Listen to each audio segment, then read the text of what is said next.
ஏசாயா 37வது அதிகாரம் அதனுடைய 31வது வசனத்தை வாசிக்க கேட்கலாம். ஏசாயா 37:31. யூதா வம்சத்தாரில் தப்பி மீந்திருக்கிறவர்கள் மறுபடியும் கீழே வேர் பற்றி மேலே கனி கொடுப்பார்கள். அடுத்த வசனத்தை வாசியுங்கள். மீதியா இருக்கிறவர்கள் எருசலேமிலும் தப்பினவர்கள் சீயோன் மலையிலும் இருந்து புறப்படுவார்கள். சேனைகளுடைய கர்த்தரின் வைராக்கியம் இதை செய்யும். கைகளை உயர்த்தி ஹalleluya.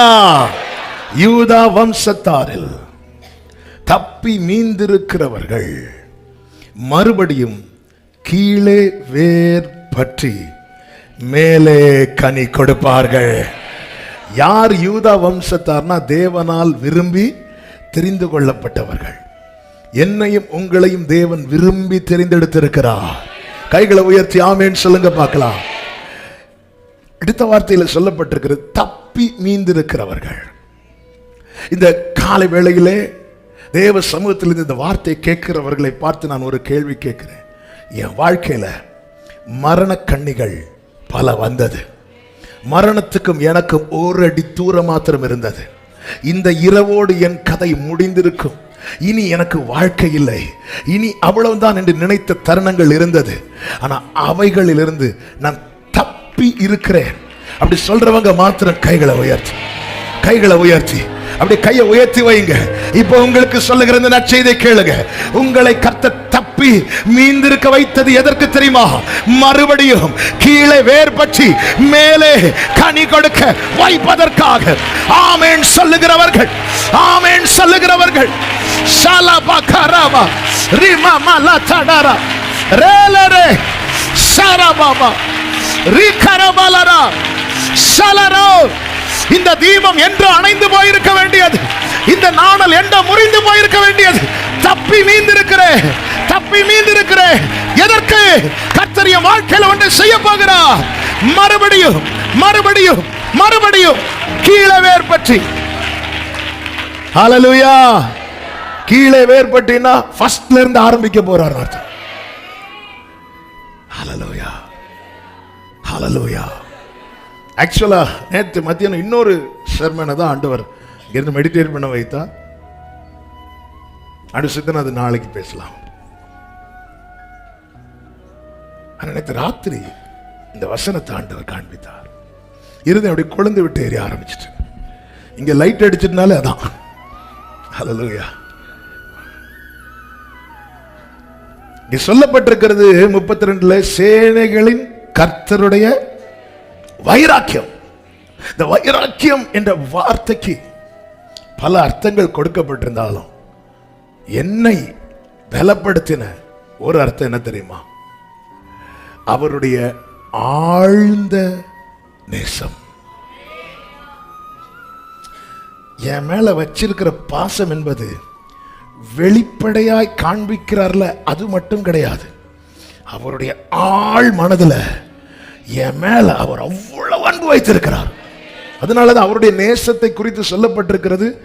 அநாதி ஸ்நேகம், அநாதி ஸ்நேகத்தா என்னை.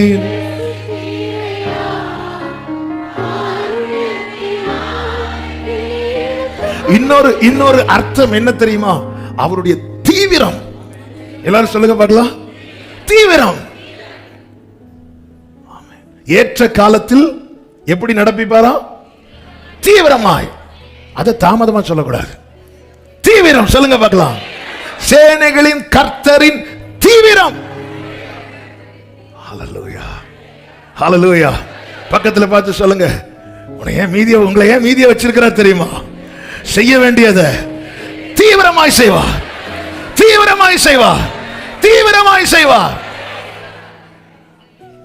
ஹalleluya.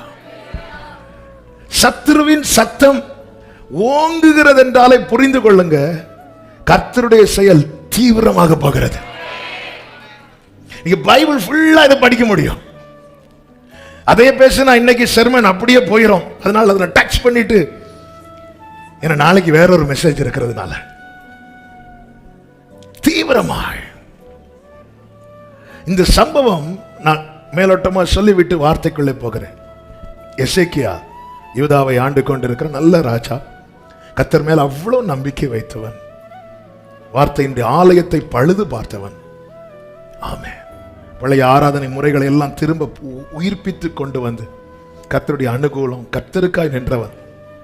இப்பொழுதுதான் சனகரிப், அசீரிய ராஜா சனகரிப் தன்னுடைய பெரிய சேனையை ரப்சாக்கே தலைமையில அனுப்புகிறான். அவன் வந்து நிற்கிறான். அவன் பேசின பேச்சு, ஏனென்றால் இந்த அசீரிய ராஜா மற்ற எல்லா பட்டணங்களையும் பிடிச்சிட்டு வரான். எல்லா இடத்துலையும் ஜெயத்தை கண்டுவிட்டு இப்பொழுது யார்கிட்ட வரான்? எசேக்கியா கிட்ட வரான். ஸோ அவனுடைய ரிசல்ட் எல்லாம் பார்க்கும்போது கண்டிப்பா இதையும் பிடிக்கிறதுக்கான வாய்ப்பு தான் அதிகம். ஏன்னா அவன் எல்லா இடத்துலையும் ஜெயிச்சுட்டு வரான். இந்த சீசன்ல அசீரிய ராஜாவுடைய கை ஓங்கி இருக்கிறது. இப்போ கண்டிப்பா இதுவும் போயிடும். அப்படிப்பட்ட ஒரு சூழ்நிலையில் இருக்கும்போது தான் கர்த்தர் எசாயா தீர்க்கதரிசியை கொண்டு இந்த வார்த்தையை பேசுகிறார். பாரு, உன்னை சுத்தி யுத்தம் நடக்குது, உன்னை சுத்தி பிரச்சனை, அது நடுவிலும் தப்பி இருக்கிற, மீதியா இருக்கிற, எதுக்கு வச்சிருக்கிறேன் தெரியுமா? உன் வாழ்க்கையில நான் உனக்கு ஒரு துவக்கத்தை ஃபர்ஸ்ட்ல இருந்து மறுபடியும் ஆமென் சொல்லுங்க பார்க்கலாம். அவருடைய வைராக்கியம் இதை செய்யும். எங்கெல்லாம் சத்துருவின் சத்தம் ஓங்குதோ, ஒரு தேவ பிள்ளை முதல்ல எதை புரிஞ்சுக்கணும்னா, கர்த்தர் என் வாழ்க்கையில செய்வேன்னு சொன்ன எல்லாத்தையும் இனி தீவிரமாய் செய்ய போகிறார். ஹல்லேலூயா. கர்த்தருடைய வைராக்கியம் என்பது சத்துருவின் மேல் எழும்புகிற கோபமும் கூட. என் மேல வச்சிருக்கிற ஆழ்ந்த நேசம் அவருடைய கோபத்தை சத்துருவின் மேல திருப்பும்.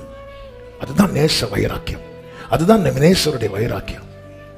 என் மேல அவர் வச்சிருக்கிற அந்த ஆழ்ந்த நேசம் எனக்கு விரோதமாக எழும்புகிறவன் மேல அவருடைய கோபத்தை திருப்பும்.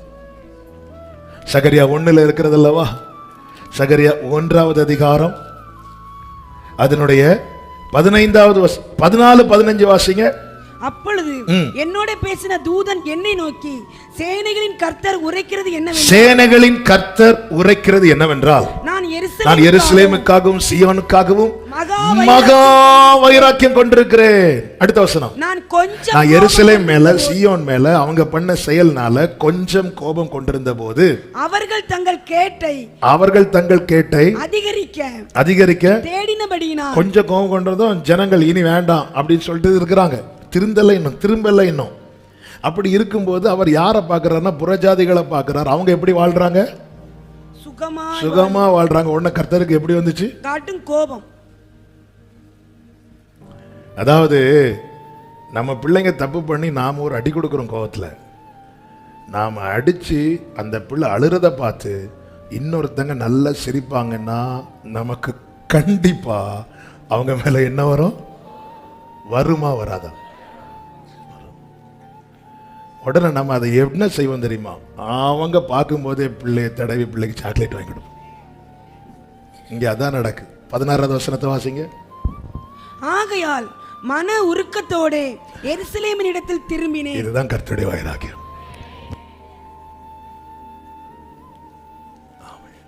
என் ஆலயம் அதிலே கட்டப்படும், எருசலேமின் மேல் அளவு நூல் பிடிக்கப்படும் என்று சேனைகளின் கர்த்தர் சொல்லுகிறார்.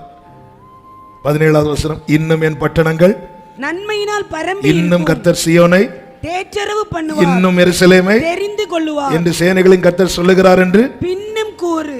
கைகளை உயர்த்தி ஆமென். இதுதான் ஆண்டவருடைய வைராக்கியம். தப்பு பண்ணா தண்டிக்கிறார், ஏன்னா அவர் நீதி உள்ளவர். நான் தேவ தண்டனை அனுபவிக்கிறதை பார்த்து மற்றவன் சத்துரு அவன் கம்பீரிப்பான் என்றால், அவன் அதில் களி கூறுவான் என்றால், தேவனால் அதை பார்த்துட்டு சும்மா இருக்க முடியாது. உடனே கர்த்தர் என்ன செய்கிறார்? இவன் கஷ்டப்படுறதை பார்த்து தானே சந்தோஷப்படுற, அவனை தொடமாட்டார், இவனை உருவாக்குவார், இவனை வாழ வைப்பார். கண்களுக்கு முன்பதாக கர்த்தர் உயர்த்தி வைத்து, எப்படி மோர்தேக்காயை ஆமானுக்கு முன்னாடி. நல்ல கவனிங்க, சில காரியங்கள்ல நாம அழுதுட்டு இருப்போம், அவங்க சிரிச்சிட்டு இருப்பாங்க. அதனாலதான் ஆசாப் சொல்ற, எனக்கு துன்மார்க்கமாய் வாழ்றவங்க மேல நான் என்ன கொண்டேன்? பொறாமை கொண்டேன். நான் கஷ்டப்படுறவன் ஜாலியா இருக்கிறான். சிலர் சொல்லுவாங்க அவன் தேவன் அவனை தண்டித்தார். பவுலை குறித்து அப்படித்தானே சொன்னாங்க, அவனுடைய தேவன் அவனை தண்டித்தார். நான் கொஞ்சம் அந்த வார்த்தையை பார்த்தீங்களா, அந்த 15வது வசனம், நான் கொஞ்சம் கோபம் கொண்டிருந்த போது. என்ன அழகான வார்த்தை. அவர் மொத்த கோபத்தை இறக்கிட்டார்னா நம்ம மொத்தமும் காலி. அவர் கொஞ்சம் கோபம், தப்பு பண்ண தண்டிக்கணும், ஏன்னா அவர் நல்ல தகப்பன். சில சிக்ஷையை பார்த்து புரஜாதியான் தேவனை அறியாதவன் நல்லா இருக்கிறான், எப்படிதான் அப்படிதான் வேணும் அவனுக்கு. அவன் என் பிள்ளை கஷ்டப்படுறான், ஆனா என் பிள்ளைக்கு விரோதமா எழும்புறவன் சுகமா இருக்கிறத பார்த்ததும் கர்த்தருக்கு அவங்க மேல என்ன வந்துச்சு, கோபம் வந்துச்சு. உடனே கர்த்தர் அந்த கோபத்துக்கு என்ன செய்யறார் பாருங்க, இவனை வாழ வைக்கிறார். ராஜா கனம் பண்ண விரும்புகிறவனுக்கு என்ன செய்ய வேண்டும், இதை செய்யணும். போ, அரண்மனை முற்றத்தில் மோர்தேக்காய் இருக்கிறான், நீ சொன்னதுல ஒண்ணு கூட குறையாம அவனுக்கு செய். 1 சாமுவேல் 17வது அதிகாரத்தில் நீங்க கவனிச்சீங்கன்னா அதனுடைய 41வது வசனத்தில் சொல்லப்பட்டிருக்கிறது, பெலிஸ்தனும் நடந்து தாவீது அண்டைக்கு கிட்டி வந்தான். 17:4 சொல்லப்பட்டிருக்கிறது, பெலிஸ்தியன் வந்து நிற்பான் என்று. கோலியாத் வந்து நிக்கிறான். 41வது வசனத்துல அவன் நடந்து கிட்ட வருகிறான். 48வது வசனத்துல பெலிஸ்தியன் எழும்பி கிட்டி வருகையில் தாவீது தீவிரமா, எல்லாரும் சொல்லுங்க பார்க்கலாம், தீவிரமாய் அந்த சேனைக்கும் அந்த பெலிஸ்தனுக்கும் எதிராக ஓடினான். பெலிஸ்தியன் வந்து நிக்கிறான், பிரச்சனை இல்லை, நின்னுக்கோ பேசிக்கோ. ஆனா அவன் கிட்ட வரான்னு தெரிஞ்சதும் ஒரு தாவீதே தன் ஜனம் காக்கப்படுவதற்காக அவனுக்கு விரோதமாய் தீவிரமாய் ஓடுவானானால், தாவீதின் வேரும் தாவீதின் குமாரனுமாய் இருக்கிறவர் வெள்ளம் போல சத்துரு வரும்போது பார்த்து விட்டு சும்மா இருப்பாரோ? ஹல்லேலூயா. யாத்திராகமம் 14வது அதிகாரத்தில் பார்வோன் சேனை புறப்பட்டு வருகிறது. ரதங்களின் சத்தங்களை கேட்டு ஜனங்கள், இது என்ன ஆரவார சத்தம், ஆர்ப்பரிப்பின் சத்தம், சக்கரங்கள் வேகமாய் சுழறுகிற சத்தம். திரும்பி பார்த்த பார்வோன் வருகிறான். பார்வோன் வருவதை தூரத்தில் இருக்கும் போதே ஜனங்கள் அறிந்து கொள்ள காரணம் அவர்கள் இட்ட சத்தம். ஏன்னா அவங்கள்ட்ட ரதங்கள் இருக்கிறது, அவர்கள்ட்ட குதிரைகள் இருக்கிறது. சிலர் ரதங்களை குறித்தும் சிலர் குதிரைகளை குறித்தும் மேன்மை பாராட்டுவார்கள். நாங்களோ எங்கள் தேவனாகிய கர்த்தருடைய நாமத்தை குறித்து இவங்க இப்ப மேன்மை பாராட்டாம ஆள ஆரம்பிச்சிட்டாங்க. நல்ல கவனிங்க, அந்த சங்கீதத்தில் அந்த வார்த்தை எப்படி இருக்கிறது தெரியுமா? சங்கீதம் 28 அவர்கள் முறிந்து விழுந்தார்கள், நாங்களோ எழுந்து. அவர்கள் என்ன செய்தார்கள்? விழுந்தார்கள். விழுந்தாங்கன்னு அதுக்கு முன்னாடி என்ன செஞ்சிட்டு இருக்கிறாங்க? நிக்கிறாங்க. நாங்களோ எழுந்து அதுக்கு முன்னாடி என்ன பண்ணிட்டு இருக்கிறோம்? விழுந்து கிடக்கிறோம். இப்படி ரதத்தை குறித்து மேன்மை பாராட்ட காரணம் அவன் நிக்கிறான். நிக்கிறவன் ரதத்தை குறித்தல எதை குறித்து மேன்மை பாராட்டினாலும் அவன் விழுவான். ஆனால் நீ விழுந்து கிடந்தாலும் கர்த்தருடைய நாமத்தை குறித்து மேன்மை பாராட்டுவாயானால் நீ எழுந்து நல்ல கையை தட்டி ஆமென். ரதத்தை குறித்து மேன்மை பாராட்டுகிறவன் விழுவான், அவருடைய நாமத்தை குறித்து மேன்மை பாராட்டுகிறவன் எழுவான். ஆமென் சொல்லுங்க பார்க்கலாம். ஹல்லேலூயா. ஆமென். அதனாலதான் மீகா சொல்லுகிறான், சத்துருவே எனக்கு விரோதமா சந்தோஷப்படாத, நான் விழுந்தாலும் நல்ல சேனைகளின் கர்த்தருடைய வைராக்கியம் அதை செய்யும். சேனைகளின் கர்த்தருடைய வைராக்கியம் அதை செய்யும். சேனைகளின் கர்த்தருடைய ஆமென் சொல்றவங்க நல்ல கையை தட்டி ஹல்லேலூயா.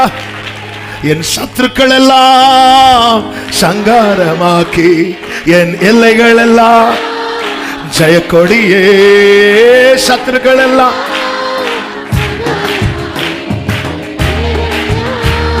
ஹalleluya. நல்ல கவனிங்க. ஏன் ரதத்தை குறித்து பார்வோன் மேன்மை பாராட்டுறான், குதிரைகளை குறித்து மேன்மை பாராட்டுறான்? ஏன்னா நீ விழுந்து கிடக்குற, அதனால மேன்மை பாராட்டுறான். உனக்கு கொடுக்கப்பட்டவருடைய நாமத்தை சொல்லு, நாமத்தை சொல்லு. ஆமே, உன் கண்களுக்கு முன்பாக ஒரு காரியம் நடக்கும். என்ன? அவன் விழுவான், நீ எழும்புவ. அவன் விழுவான். வர்ஷிப் பண்ணுங்க, வர்ஷிப் பண்ணுங்க. இயேசுவின் நாமத்தை கொண்டாடுங்க. நான் சொல்லும்படி, நான் மேன்மை பாராட்டும்படி எனக்கு கொடுக்கப்பட்ட நாமம் இயேசு என்கிற நாமம், இயேசு என்கிற நாமம். ஹalleluya, ஹalleluya. கர்த்தர் நெருங்க விடலையா? அந்த மேகம், முன்பாக இருந்த மேகம் விலகி எகிப்தின் சேனையும் இஸ்ரவேலரையும் ஒன்றோடு ஒன்று சேர விடல. ஏன்? கர்த்தர் மனசுல ஒண்ணு இருக்கு. என்ன தெரியுமா? அவர்களில் தப்பினவர்கள் கீழே வேர்பற்றி. ஹalleluya, ஹalleluya, ஹalleluya, ஹalleluya. எப்படிங்க எஸ்கேப் ஆனீங்க கொரோனால இருந்து? எப்படிங்க இந்த ஆக்சிடென்ட்ல இருந்து தப்புனீங்க? ஆமா, அவர் மனசுல என்னை குறித்த ஒரு நல் விசேஷம் இருக்கிறது. அது என்ன தெரியுமா? மறுபடியும், மறுபடியும். ஆமா, இந்த வார்த்தை ரிப்பீட் பண்ணுங்க, அறிக்கை செய்யுங்க. மறுபடியும். ஆமே, ஹalleluya. இந்த கூட்டத்தில் ஒரு சகோதரர் இருக்கிறார், ராஜேஷ். 3 வருஷமா, 4 வருஷத்துக்கு முன்னாடி இவருக்கு ஒரு ஆக்சிடென்ட். அவுட்னு சொல்லிட்டு யாரும் தொடல, யாருமே தொடல. ரோட்ல எவ்வளவு நேரம் கிடந்தீங்க? 2 hours ரோட்ல, 2 hours. கடைசியில் தூக்குறதுக்கு வரும்போது ஏதோ லைட்டா ஒரு அசைவு இருக்கிறத பார்த்துட்டு ஆம்புலன்ஸ் வர வச்சு ஹாஸ்பிட்டல் கொண்டு போனாங்க. தப்பி மீந்திருக்க வைத்து. எதுக்காக? மறுபடியும், மறுபடியும். இன்னொரு சகோதரர் சர்ச்சுக்கு வரார். அவர் ஒரு நாள் அவருடைய சாட்சி சொன்னார். அவருக்கு ஒரு ஆக்சிடென்ட் ஆகி ஆல்மோஸ்ட் முடிஞ்சது. கேரளாவில் அந்த பார்டரில் நடந்தனால கேரளா பேப்பரில் இந்த ஆக்சிடென்ட் நியூஸ் வந்துச்சு. கேரளா பேப்பரில் வந்த நியூஸில் மரித்தவர்கள் லிஸ்டில் இவருடைய பெயரும் உண்டு.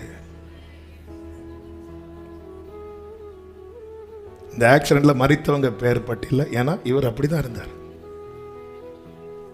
தப்பி. நான் எதுக்கு 1-2 சொல்றேன், இப்படி உங்க ஒவ்வொருடைய வாழ்க்கை திரும்பி பாருங்க. ஆமா, எதுக்கு? நான் எதுக்கு? நீ அக்கினி நின்று தப்பு வைக்கப்பட்ட கொள்ளை அல்லவா? நீ அக்கினி நின்று தப்பு வைக்கப்பட்ட. எதுக்காக? சபையை கேளுங்க. எனக்கு வேற பாயிண்ட்ஸ் ஓடல, நான் ஆவியில பலன் அடைகிறேன். ஆமே, உற்சாகம் அடைகிறேன். இந்த வார்த்தை உங்களுக்கு சொல்வதில்லை. மறுபடியும், மறுபடியும், மறுபடியும். 0 ஆயாச்சு. சில சொல்லுவாங்க. கடந்த நாள்ல ஒருத்தர் வந்திருந்தார், ஓசூர்ல இருந்து. அடிக்கடி பார்க்க வருவாங்க. கர்த்தர் அவர்களுக்கு செய்த நன்மை. இப்போ ஆண்டவர் கிருபையினால் நல்லா இருக்கிறாங்க. அப்ப நான் கேட்டேன், ஆண்டவர் உங்களை 0ல இருந்து திருப்பி கொண்டு வந்துட்டாங்கல்ல பிரதர்? அவர் 0வா? Minus brother, minus. அதாவது எழுப்பி நிக்கவே முடியாத சிச்சுவேஷன். இன்னைக்கு கர்த்தர் என் தேவனால மட்டும்தான் அது செய்ய முடியும். நாகும் 2:2 இப்படி சொல்லப்பட்டிருக்கிறது, வெறுமையாக்குகிறவர்கள் அவர்களை வெறுமையாக்கி அவர்களுடைய திராட்சை கொடிகளை கெடுத்து போட்டாலும். வெறுமையாக்கணும் நினைச்சவன் வந்து ஒருவேளை அவன் நினைச்சது மாதிரி வெறுமையாக்கி போட்டாலும் கர்த்தர் யாக்கோபின் மகிமையை திரும்பி வர பண்ணுவது போல இஸ்ரவேலின் மகிமையையும் திரும்பி வர பண்ணுவார். ஏங்க, ஒரு நேபுகாத்நேச்சாரே தள்ளப்பட்டு புல்ல தின்னு எல்லாம் இழந்து பரலோகத்தின் தேவனை நோக்கி பார்த்தபோது அவனுடைய முகக்களையும் அவனுடைய ராஜ்யமும் அவனுடைய மகிமையும் கர்த்தர் அவனுக்கு திரும்பி வர பண்ணுவார் என்றால், அவரை அப்பா பிதாவை என்று அழைக்கிற அன்பு சகோதரா, அன்பு சகோதரி, உனக்கு கர்த்தர் மறுபடியும் செய்ய மாட்டாரோ? மறுபடியும். ஹல்லேலூயா. சாத்தான் அத்தனை புயல், அத்தனை விரோதமாய் மனிதர்களை எழுப்பி யோபுக்குண்டான அனைத்தை அழித்த போதிலும் யோபுக்கு கர்த்தர் ஜீவனை கொடுத்ததும் அல்லாமல் தயையும் பாராட்டி அவனை பராமரித்து அந்த தீபத்தை அணைய விடாமல் அவனை தப்பி மீந்திருக்க வைத்தது எதற்கு தெரியுமா? ஜனங்களுக்கு பரியாசமாவதற்கல்ல, மறுபடியும் கீழே வேர் பற்றி மேலே கனி கொடுக்க வைப்பதற்கு. ஹல்லேலூயா. பிரியமானவர்களே, சனகரிப் இப்பதான் வந்து சத்தம் போடுறான். சத்துரு பிரச்சனை கொண்டு வரது திடீர்னு வந்தது. ஆனா யூதாவே, தப்பி மீந்திருக்கிறவர்களே, உங்களை குறித்த தேவ திட்டம் என்பது திடீரென்று போடப்பட்டது அல்ல. ஏசாயா அதே 37வது அதிகாரம் அதனுடைய 26வது வசனத்திலே கர்த்தர் தீர்க்கதரிசியை கொண்டு சொல்லுகிறார். நான் வெகு காலத்துக்கு இந்த வார்த்தை கவனிங்க. நான் வெகு காலத்துக்கு முன் அதை நியமித்து பூர்வ நாட்கள் முதல் அதை திட்டம் பண்ணினேன் என்பதை நீ கேட்டதில்லையோ? இந்த பிளான் ஆகஸ்ட் 1ஆம் தேதி போடப்பட்ட பிளான் கிடையாது. இந்த உலகம் தோன்று முன்னமே எனக்கான பிளான் என் கர்த்தர் போட்டிருக்கிறார். ஒன்றல்ல 1000 சனகரிப்பு வந்தாலோ என் வாழ்க்கையில கர்த்தர் வைத்த காரியத்தை யாருக்கும் தடுக்க முடியாது. ஆமென் சொல்லுங்க பார்க்கலாம். ஹல்லேலூயா, ஹல்லேலூயா. கர்த்தருக்கு மாத்திரம் மகிமை உண்டாவதாக. தேவ பிள்ளைகளின் எழுச்சியையும் சத்துருவின் வீழ்ச்சியையும் கர்த்தர் ஏற்கனவே திட்டம் பண்ணிவிட்டார். ஒரு கேள்விக்கு நீங்க பதில் சொல்லுங்க. ஏரோது பிள்ளையை கொலை செய்ய வகை தேடின போது கர்த்தர் தம்முடைய தூதனை அனுப்பி யோசேப்பை எச்சரித்து பாதுகாத்தாரா, அல்லது அவன் பிளான் பண்ணுவதற்கு முன்னாடியே யோசேப்பை எச்சரித்து குழந்தையை பாதுகாத்தாரா? பிளான் பண்றதுக்கு முன்னாடி. அப்ப எனக்கு விரோதமாய் சத்துரு ஒரு பிளான் போடுறானா, அவன் திட்டம் போடுறதுக்கு முன்னாடியே கர்த்தர் எனக்காய் கிரியை செய்ய தொடங்கி விடுவார். அவருக்கு தெரியும் அல்லவா, நாளைக்கு ஆமான் என்கிற ஒருவன் வரப்போகிறான். ஆமான் என்றாகிறதே 3வது அதிகாரத்தில். 2வது அதிகாரத்திலே கர்த்தர் ரூத்தை கொண்டு உள்ள வச்சிட்டார். அதான் வேடிக்கையா சொல்லுவேன். நல்லா இருந்த வஸ்திக்கும் ராஜாவுக்கு இடையில குஸ்தி. சம்பந்தமே எல்லாம் முதல் அதிகாரம் இருக்கும். நல்ல ராணி சார் எஸ்தர வஸ்தியை மாத்திட்டு எஸ்தரை கொண்டு வச்சுட்டார். ஏன் இது நடந்து தெரியல. எஸ்தர் ரூபவதி, வஸ்தி மகா ரூபவதி. எல்லா தகுதி மாத்திட்டு, ஏன்னா நாளைக்கு ஆமான் வருவான், யூதருக்கு விரோதமா பிளான் பண்ணுவான். அப்ப உள்ள இருந்தே குத்துறதுக்கு யார் வேணும்? எஸ்தர் வேணும். ஹல்லேலூயா. ஒரு பிரச்சனை திடீர்னு சனகரிப்பு வரான்னா, ஆமென், கர்த்தர் ஏற்கனவே. அதனாலதான் வேதம் சொல்லுகிறது 22வது வசனத்துல, ஏசாயா 37:22, அவனை குறித்து கர்த்தர் சொல்லுகிற வசனமாவது. யாரை குறித்து? சனகரிப்பை குறித்து. இஸ்ரவேலுக்கு விரோதமா வாரால் அவனை குறித்து. சீயோன் குமாரத்தியாகிய கன்னியாஸ்திரி உன்னை இகழ்ந்து உன்னை பரியாசம் பண்றான். ஏன் இகழ்ந்து பரியாசம் பண்ற தெரியுமா? சீயோன் குமாரத்தியை குறித்த தேவ திட்டம் என்பது ஏற்கனவே போடப்பட்டது.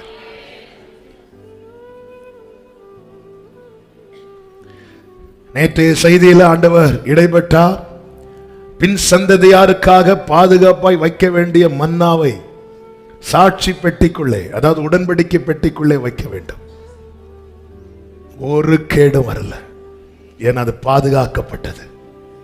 என்னை கேட்டுக்கொண்டிருக்கிற அன்பு சகோதரா சகோதரி, திடீரென்று எழும்புகிற புயல், திடீரென்று எழும்புகிற பிரச்சனை, திடீரென்று எழும்புகிற போராட்டங்கள் நம்மை குறித்த தேவ திட்டத்தை அவமாக்காது. கப்பர் சேதம் வேணுமானால் வரலாம், உயிர் சேதம் வராது.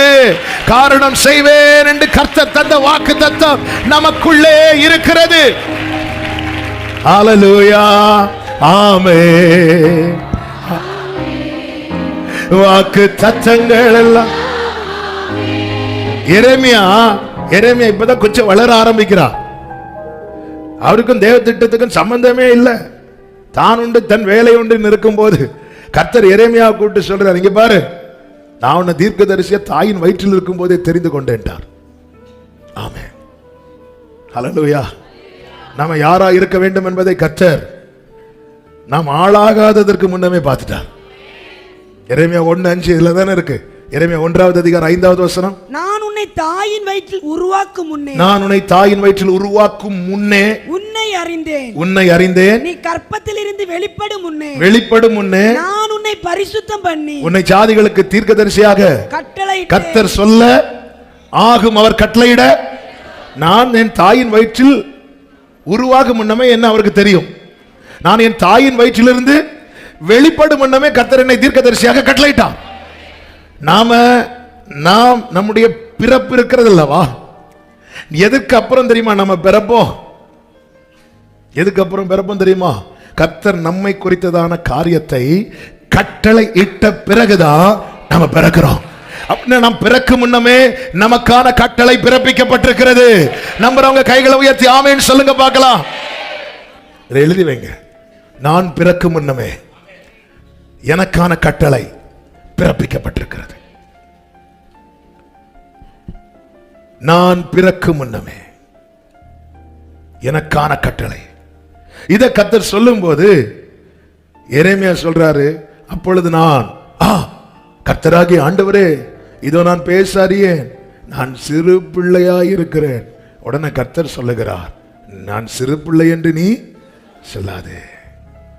8வது வசனம், நீ அவர்களுக்கு உன்னை காக்கும்படிக்கு நான் உன்னுடனே இருக்கிறேன். எல்லாம் சொல்லிட்டு இன்னொரு வார்த்தை சொல்றார் பாருங்க 19ல, அவர்கள் உனக்கு விரோதமாய் யுத்தம் பண்ணுவார்கள். இன்னும் ஸ்டார்ட் பண்ணவே இல்லை. ஆண்டவருக்கு தெரியும் இந்த ஓட்டத்தில் யார் யார் என்ன பகைப்பாங்க, யார் யார் எனக்கு விரோதமா எழும்புவாங்க, யார் யார் அப்பம் புசித்து குதிகால தூக்குவாங்க. எல்லாமே தெரியும். தெரிந்துதாங்க நடத்துறாரு, தெரிந்துதாங்க இந்த பாதையில ஓட விடுறாரு.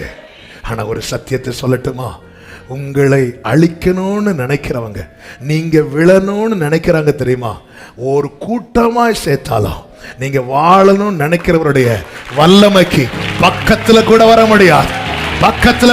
முடியாது. முகாந்திரம் இல்லாமல் சில நேரத்தில் சத்துரு பகைக்கிறத குறித்து நீ கலங்காதே. உன்னை குறித்த தேவ திட்டமே நிறைவேறும். அதை நான் எப்படி நம்புவது? இன்னும் தப்பி மேய்ந்திருக்கிறோம். ஒரு நாள் நைட்டெல்லாம் கஷ்டம், நைட்டெல்லாம் தூக்கம் இல்லை, நைட்டெல்லாம் அழுக, எப்பொழுது விடியும் என்று காத்திருக்கிற சாமக்காரரை போல அப்படியே நம்ம அறியாம தூங்கி திடீர்னு அடுத்த நாள் காலை எழும்பும் போது நான் எழும்ப மாட்டேங்களா நினைச்சேன், எழும்பிட்டேனா? மீண்டும் மறுபடியும் கீழே வேர் பற்றி மேலே கனி கொடுக்க வைப்பான். எங்க அப்பா ஊழி ஆரம்ப காலத்துல ஒரு நாய் கடிச்சு, நாய் தானே கடிச்சு. அப்போ பார்த்துட்டு செக் பண்ணிட்டு அந்த நாய் ரொம்ப வெறு நாய் மாதிரி, அதனால இன்னும் இவ்வளவு நாள்ல, அது ஏதோ சொல்லி 90 நாள்ல செத்துருவாங்க. திடீர்னு ஒரு நாள் நைட்டு அந்த நாள் வருது. அந்த நாள் வரும்போது அப்போ சுற்றி இருந்து, அதாவது அவரை தூங்க விடாம பார்த்துக்கணும், தூங்கினா ஒருவேளை செத்துருவார். அப்போ 3 நாள் சகோதரர்கள் இருக்கிறாங்க, தூங்க விடாம பார்க்க வந்தவங்க கொஞ்ச நேரத்தில் தூங்கிட்டாங்க. எங்க பக்கம் கால் எழுப்பி மெதுவா தட்டி எழுப்பி, ஏய் எழும்பு. சில நெருக்கங்கள், சில போராட்டங்கள் நம்ம சூழ்ந்து இருக்கிறவங்களை நாள் குறிப்பாங்க. அப்படிதான் எங்க அப்பா ஆண்டவரை ஏற்றுக்கொண்டதுனால அவருடைய ஃப்ரெண்டு ஒருத்தருக்கு தாங்க முடியல. அப்ப நேரம் வந்து நீ திருப்பியும் பழைய மார்க்கத்துக்கு வா. அதுல இல்லை, நான் சத்தியத்தை பார்த்தாச்சு, இதுதான் கர்த்தர். இல்லை முடியாது. உடனே ஒரு கோவம் வந்து நான் மந்திரவாதம் செய்ய போறேன். செய், 3 நாள்ல உன் கதை முடியும். சரி செஞ்சுக்கோ. போயாச்சு. 3 நாள் கழித்து 4வது நாள், எதுக்கும் நமக்கு ஒருத்தர் மந்திரவாதம் செய்கிறேன்னு சொன்னானே, அவனை போய் பார்க்கலாம். டைம் வருகிற 3வது நாளில் மாலை 5 மணியோட உன் கதை முடிந்ததுன்னு அப்பாவுக்கு நாள் குறிச்சிட்டு 4வது நாள் அப்பா அவங்க வீட்டுக்கு போகிறாங்க. அந்த நபருக்கு ஃப்ரெண்டுக்கு பேர் சொல்லிட்டு, அவன் இல்லையா அப்படின்னு கேட்கும்போது அவங்க அம்மா, அதை ஏன்ப்பா கேட்குறேன், ஏன் நேற்று சாயங்காலம் 5 மணிக்கு அந்த ஒரு குறிப்பிட்ட பாலத்தை சொல்லி அந்த பாலத்தில் சும்மா நின்றுட்டு இருந்தான். அந்த வழியாக ஒருத்தர் போனார். இங்கே ஏன் நிற்கிறேன் கேட்குறாரு. சும்மா நிற்கிறேன். சும்மா ஏன் நிற்கிறேன்னு சொல்லி அடித்து பாலத்துலேருந்து எத்தனை மணிக்குமா? 5 மணிக்கு.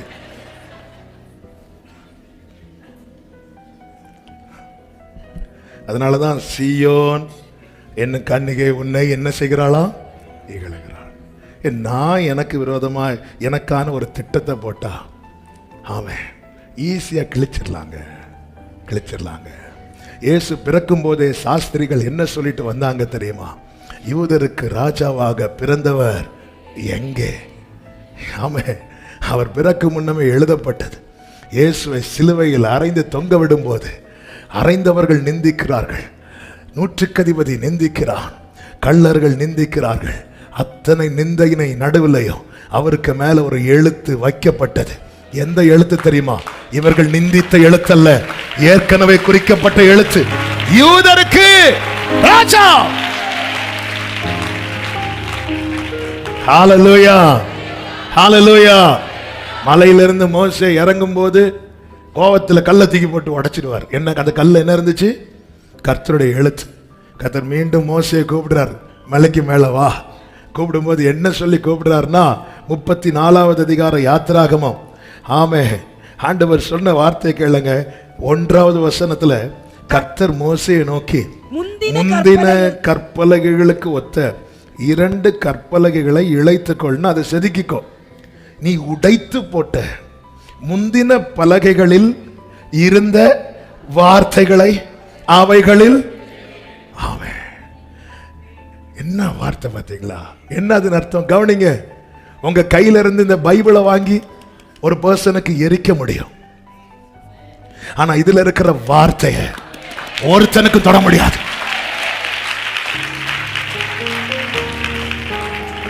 ஹல்லேலூயா. நான் எனக்கான ஒரு வாக்கு தத்தத்தை பேப்பர்ல எழுதி வச்சு படிச்சுட்டு இருக்கிறேன்னு வைங்களேன்.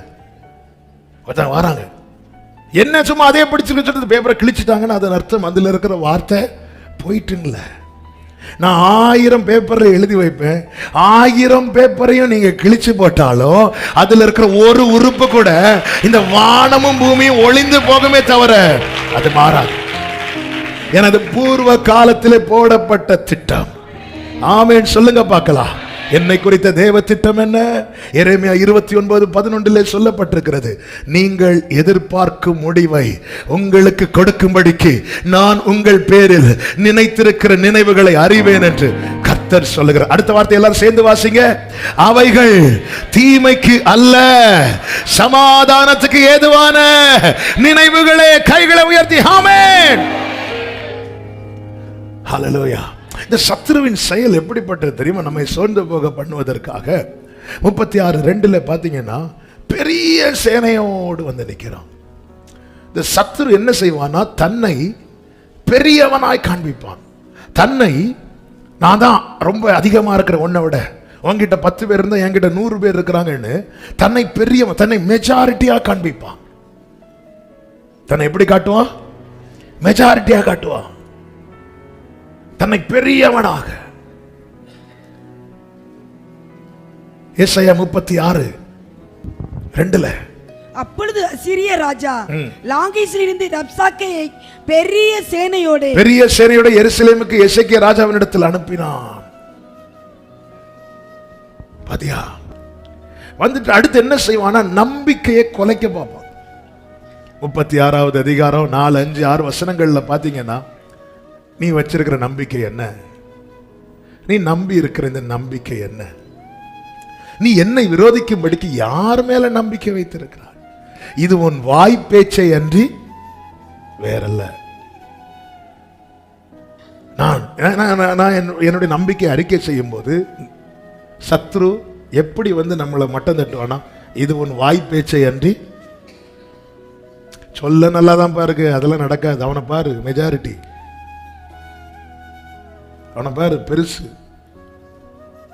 நான் நம்புவேன், எனக்கு விரோதமாய் ஒரு பாளையமே இறங்கினாலும் நான் கர்த்தரிடத்தில் நம்பிக்கையா இருக்கேன்னு சொல்லும் போது இது உன் வாய் பேச்சை அன்றி. நம்மளும் அப்படி யோசிக்க ஆரம்பிச்சிட்டோன்னு வைங்களேன், நாம் முதல்ல எதை ஸ்டாப் பண்ணணும் தெரியுமா? நம்முடைய நம்பிக்கையை அறிக்கை செய்யறத ஸ்டாப் பண்ணுவோம். சர்ச்சில் வச்சு அறிக்கை செய்யறது இல்லைங்க. பெரிய பர்வதம் நிற்கும் போது நம்மளால அறிக்கை செய்ய முடியுதா? பர்வதம் இனி ஏமாத்திரம். அறிக்கை செய்ய முடியலன்னா நம்முடைய நம்பிக்கையில கை வச்சுட்டான் அர்த்தம். சத்ரு ஒருவனை கொலாப்ஸ் ஆக, அதாவது சத்ரு ஒருவனை குழப்பி இல்லாமலாக்க அவன் நம்பிக்கையில கை வைக்கிறான். இது வெறும் வாய்ப்பேச்சு. அது இந்த மாதம் ஃபுல்லா விசுவாச அறிக்கை செய்யணும், அது வெறும் வாய்ப்பேச்சு வேறல்ல. இது சொல்றது யார் தெரியுமா? சத்ருவின் சேனையில இருந்து வந்தவன்.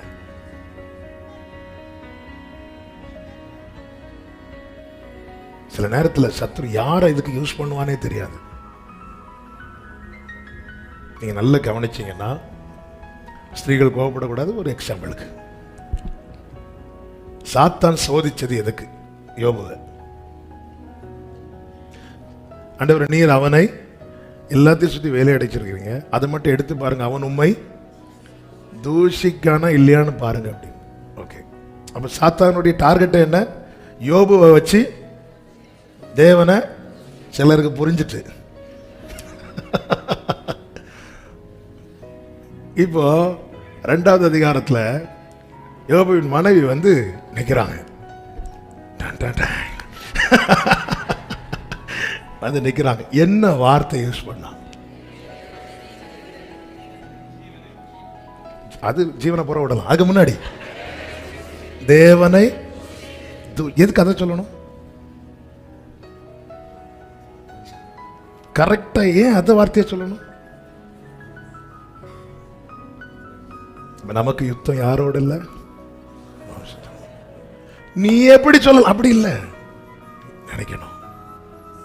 என் நம்பிக்கையை கை வைக்கிறதுக்கு சத்ரு யாரெல்லாம் கையில் எடுப்பான்னு தெரியாது. இயேசுக்கு கூடவே இருந்தவன் தானாங்க பேதுரு. திடீர்னு இவைகள் உமக்கு சம்பவிக்க கூடாதுன்னு சொன்ன இயேசு திரும்பி அப்பாலே போ சாத்தானே. இல்ல பேதுரு ஏதாவது சொன்னாரா? இல்ல, சாத்தான சொல்றார். நல்லா புரிஞ்சுக்கோங்க, இந்த நம்பிக்கையில கை வச்சுட்டா விசுவாச அறிக்கை வராது.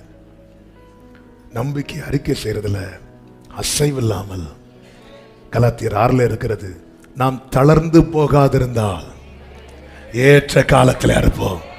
தளர பண்ண சத்துரு தன்னை பெரியவனாய் காண்பிப்பான். நாம் வைத்திருக்கிற நம்பிக்கையை குறைத்து மதிப்பிட்டு நம்மை பரியாசம் கூட பண்ணுவான். தேவ பிள்ளையே புரிந்து கொள், நமக்கான திட்டம் வெறும் திட்டம் அல்ல, அது தேவன் பூர்வ காலத்திலே போட்ட திட்டம். இதுக்கு விரோதமா யார் என்ன செய்தாலும், யார் என்ன பேசினாலும், ஏசாயா 14:24 நான் நினைத்திருக்கிறபடியே நடக்கும், நான் நிர்ணயித்தபடியே நிலை நிற்கும் என்று சேனைகளின் கர்த்தர் ஆணையிட்டு சொல்லுகிறார். ஹல்லேலூயா, ஆமென். ஆண்டவர் என்ன சொன்னார்? உங்களை தொடுகிறவன், சத்தமா சொல்லுங்க, வலது கரத்தை உயர்த்தி சொல்லுங்க, என்னை தொடுகிறவன் எனக்கான திட்டத்தை வைத்திருக்கிறவருடைய கண்மணியை தொடுகிறான். இப்போ ஒரு சின்ன பூச்சி நம்ம கண்ணு முன்னாடி, கண்ணுக்குள்ள தொடல, கண்ணுக்கு முன்னாடி நின்று இப்படி கறங்கிட்டு இருக்குன்னு வைங்க, நமக்கு தெரியுமா தெரியாதா? தெரிஞ்ச உடனே என்ன செய்வோம்? நம்ம கை உடனே மேல போமா? ஹல்லேலூயா. வெளியிருந்து பார்க்கிறவங்களுக்கு என்ன தெரியும்? கை என்ன பண்றான்? கரெக்டா சொன்னீங்க, சத்தமா சொல்லுங்க, அசைக்கிறான். கை என்ன பண்றான்? அசைக்கிறான். அப்படியே ஏசாயா 19வது அதிகாரத்துக்கு வாங்க.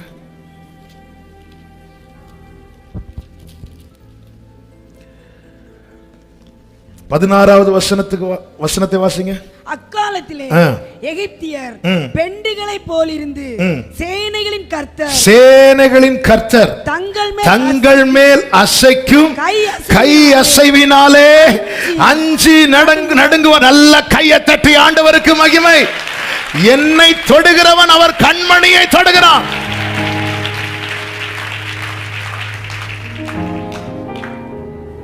நம்ம இப்படிலாம் அடிக்கும் போது கையில் இந்த கொசு மாட்டுச்சுன்னா அதை பார்க்க சகிக்காது. தாவீது செபிக்கிறார், கண்மணியை போல என்னை காத்துறோம். கண்ணுக்குள்ள வச்சு காக்கிறார். அதனால தாங்க தப்பி மேய்ந்து இருக்கிறோம். ஹல்லேலூயா. அதனாலதான் அங்கே ஒரு வார்த்தை சொல்லுகிறார், கேளுங்கள். ஆமென். அதே ஏசாயா 37வது அதிகாரம் 23வது வசனம். யாரை நிந்தித்து தூஷித்தாய்? யாருக்கு விரோதமாய் உன் சத்தத்தை உயர்த்தினாய்? நீ இஸ்ரவேலின் பரிசுத்தர். இவன் யாருக்கு விரோதமா வந்திருக்கிறான்? ஆக்சுவலா எசேக்கியாவுக்கு விரோதமா. அந்த பிரச்சனை கர்த்தர் எப்படி பார்க்கிறார்? அவருக்கு விரோதமா. அதனாலதான் சொல்ற, உன்னை தொடுகிறவன் உன்னை அல்லப்பா, என் கண்மணியை தொடுகிறார். ஹல்லேலூயா. எனக்கு விரோதமாய் எழும்புகிறவனை தமக்கு விரோதமாய் எழும்புகிறவனாய் பார்த்து கர்த்தர் யுத்தம் செய்கிறார். இந்த வார்த்தை வலது கரத்தை உயர்த்தி விசுவாசத்தோடு சொல்ல முடியுமா? எனக்கு விரோதமாய் எழும்புகிறவனை தமக்கு விரோதமாய் எழும்புகிறவனாய் பார்த்து கர்த்தர் யுத்தம் பண்ணுகிறார். எனக்கு விரோதமாய் எழும்புகிறவனை தமக்கு விரோதமாய் எழும்புகிறவனாய் பார்த்து. இதை எத்தனை பேர் நம்புறீங்க? பவுல் யாரை துன்பப்படுத்தினார்? சபையை. கர்த்தர் என்ன சொன்னார்? என்னை ஏன் துன்பப்படுத்துற? இது சரித்திரம் படிப்பதற்காக அல்ல எழுதி வைத்தது. வாக்குத்தத்தங்கள் உங்களுக்கும் உங்கள் பிள்ளைகளுக்கும் என்று சொல்லி இருக்கிறார். இப்ப வலது கரத்தை உயர்த்தி சொல்லுங்க, நான் அவரது பிள்ளையானா எனக்கு விரோதமாய் எழும்புகிறவனை தமக்கு விரோதமாய் எழும்புகிறவனாய் பார்த்து கர்த்தர் யுத்தம் பண்ணுவார். என்ன சொல்றார் பாருங்க, 34, 33, 34.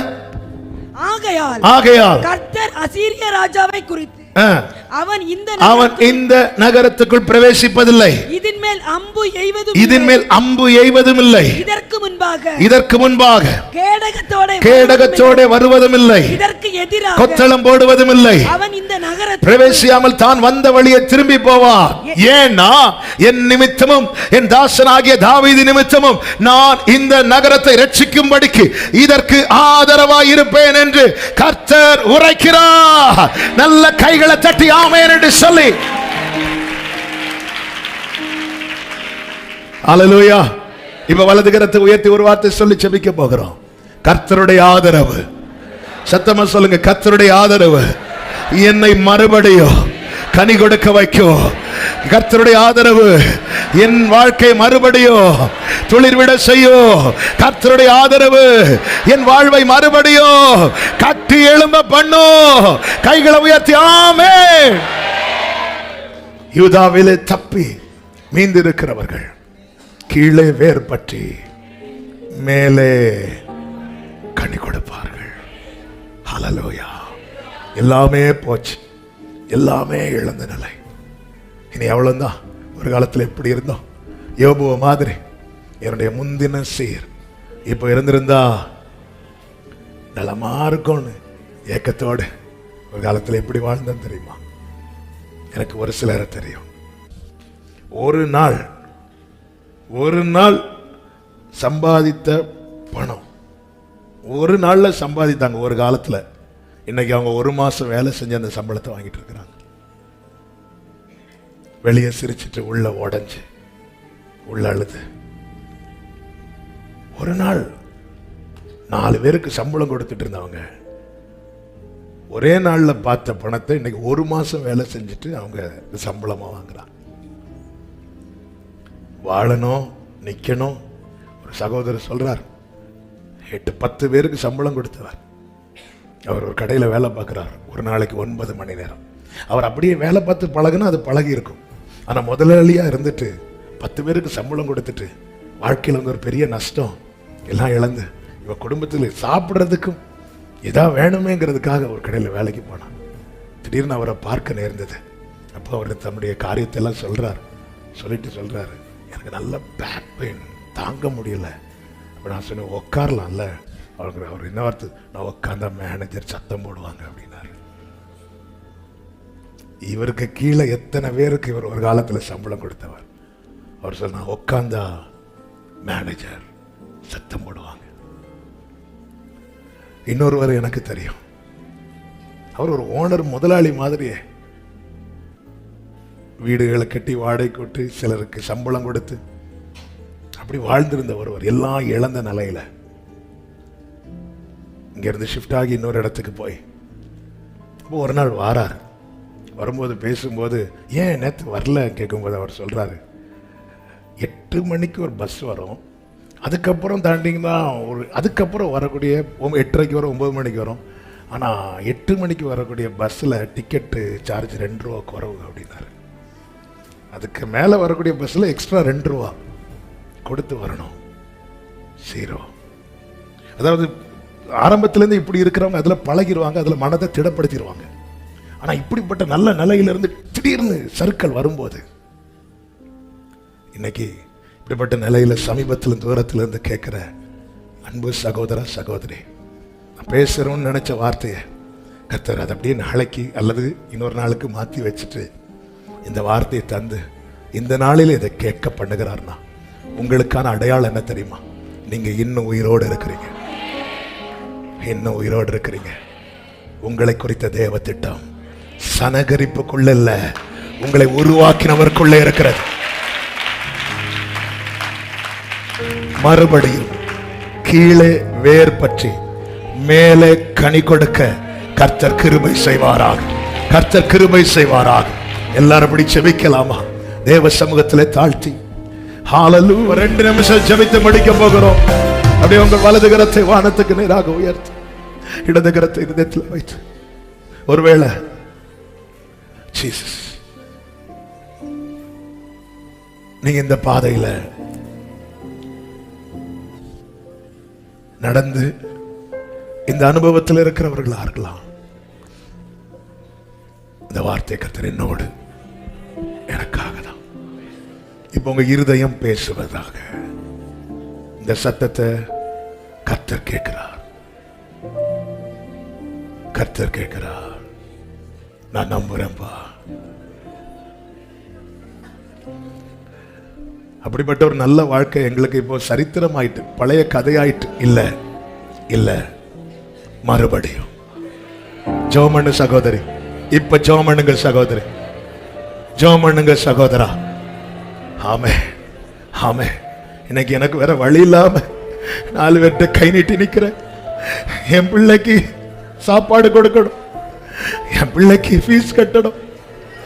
அதனால வெட்கத்தை மறந்து நான் கை நீட்டி நிக்கிறேன். ஆனா ஆண்டவரே, என்னை கை நீட்டி கொடுக்க வைப்பீங்க. மறுபடியும் நீங்க ஜெபம் பண்ணுங்க. இப்ப ஜெபம் பண்ணுங்க. இப்போ 2 நிமிஷம் நீங்க ஜெபம் பண்ணணும். உங்க இருதயம் பேசுறத கர்த்தர் கேட்க வந்திருக்கிறார்.